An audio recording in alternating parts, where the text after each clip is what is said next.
AgilePM Foundation Lesson 13, Roles and Responsibilities. We reviewed the process in the previous lesson, and now let's talk about the people, roles and responsibilities, of course, without the details. Before that, allow me to remind you that this is terrible for every kind of project and a disaster for agile projects. We cannot have separate business people and technical people. They have to work together in a one team culture. Okay? And now you will see how DSDM creates an environment in which people, business people, technical people, management and process-oriented people are all together. Ready? Okay.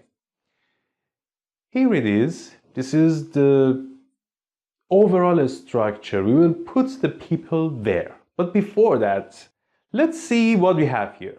Okay, we have three different kinds of context for our roles. We have the project level, the team level, which is officially called Solution Development Team. That's developers and other people working with them. They are the teams. When we say teams, it means the solution development team. And we have a supporting layer. When we have multiple teams, we still have one project level, and obviously one supporting layer will be enough for all of them, but we will have multiple solution development teams. The project level is involved in the higher level aspects of the project, in directing the project, and the teams are just doing the real work. So let's see who we have in this structure. The first and most important person for us, not for the framework of course, is the project manager. The project manager belongs to the project level, not to the team level. And as you see, we are separating everything here based on color. So management-oriented people are in blue. Project manager is responsible for the facilitation, for improving the communications, making sure that we have plans, for developing the high-level plan, only the high-level plan. The detailed plan will be developed, created in the teams. And then we have someone else who helps the project manager. That person is the team leader. The team leader is also considered the management oriented person. Each team has a team leader, and they are the people who are in touch with the project manager for planning and monitoring purposes, and also other things. They also facilitate the meetings for each team. Team leaders are usually one of the developers. The developers themselves elect someone, they select someone to be the team leader for one or more iterations or one or more increments. So these are the management people. We just have two roles in DSDM with the management aspect. For the supporting layer, we have the DSDM coach. The DSDM coach is someone, obviously, who knows DSDM very well and helps everyone understand how the whole system here works. So, for you, you are actually learning two different things. One is how to be a project manager in this system, and the other is how the system works. So you can also work as a DSDM coach if you want, but you have to learn a little bit more about DSDM for that purpose. And the DSDM coach is also the person who helps everyone here tailor DSDM, make changes in DSDM, in some cases simplify DSDM and make it suitable for the project. The other role we have here is the workshop facilitator. Yes, workshops are extremely important for us here. Remember, one of our principles was about communications, and workshops really help improve our communications. Managing or facilitating a workshop is a real expertise. We can't expect the workshop to happen properly by itself. There should be someone who helps with that. And that person is the workshop facilitator. So, these were the process-oriented people. And now let's talk about technical people. We obviously have solution developers. They're developers. And these, when we say developer, in most agile contexts, these are people who are involved in analysis, in design, in coding, testing, UI design, security, anything you can think of, anything that is required for creating the product. Okay? Developing is not programming. Programming is only one type of development. So, all of them are here. We call them solution developers. We have a concept of independent testing.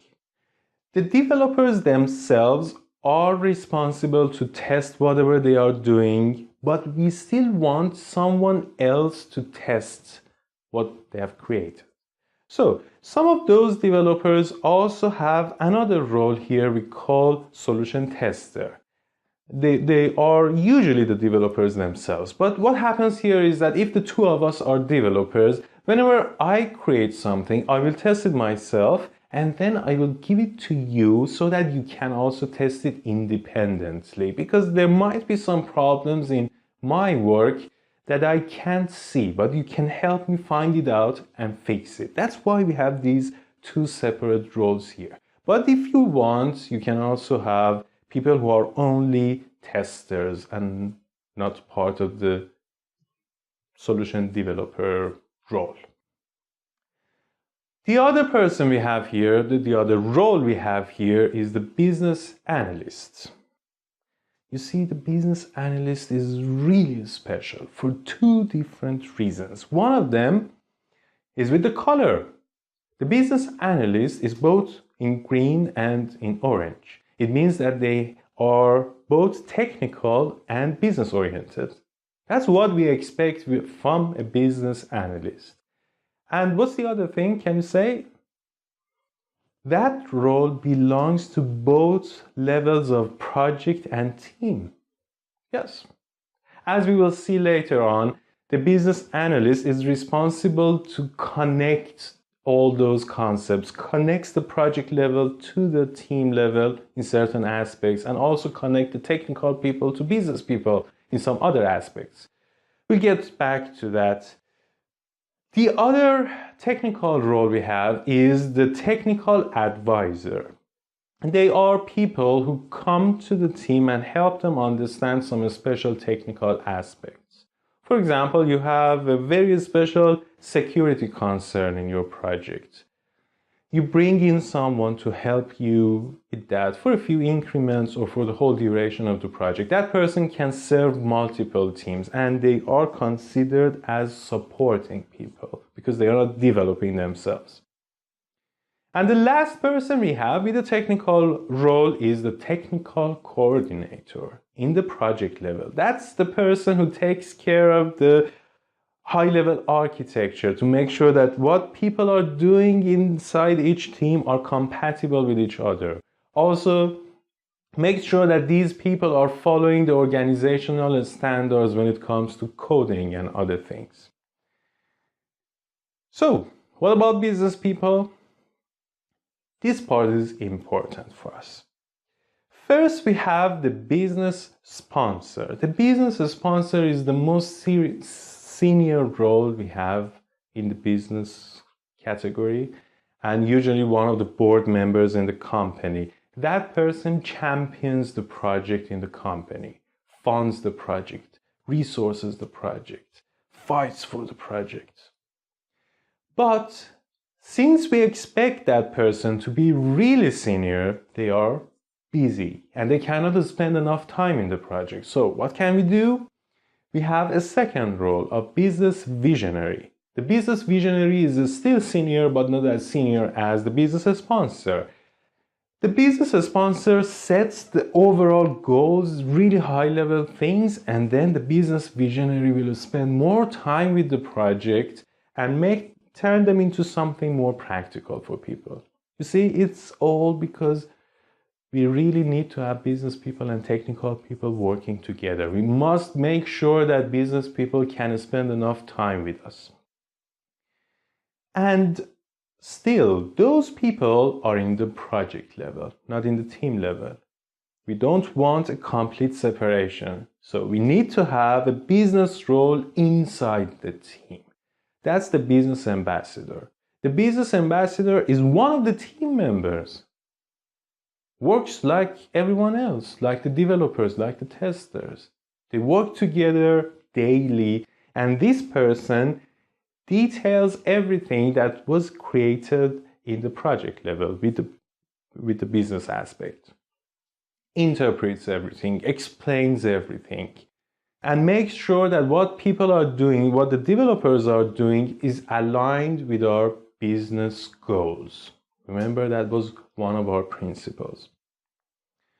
And finally, we also have a business advisor who helps people with certain business aspects. For example, regulations. Maybe the business ambassador doesn't know everything.